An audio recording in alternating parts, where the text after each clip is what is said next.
बिस्मिल्लाहिर्रहमानिर्रहीम। अस्सलाम वालेकुम नाज़रीन। कंबर शहदाद कोर्ट में सियासी समाजी तंजीमों और सिविल सोसाइटी ने कंबर सिटी पुलिस के खिलाफ एक एहतजाजी मुजाहरा किया।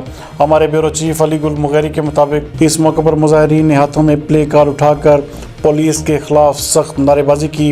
इस मौके पर मुजाहिरीन रियाज हुसैन, सद्दाम हुसैन गोपांग, इम्तियाज़ अली मुगैरी और दीगर का कहना था कि एक हफ्ता कबल कंबल के सैयद कोड़ाचा मोहल्ला में रियाज हुसैन शहरानी के मकान के बाहर खड़े मोटरसाइकिल को नामालूम चोर आसानी से चुरा कर ले गए और सिटी पुलिस ने अब तक कोई भी कार्रवाई नहीं की।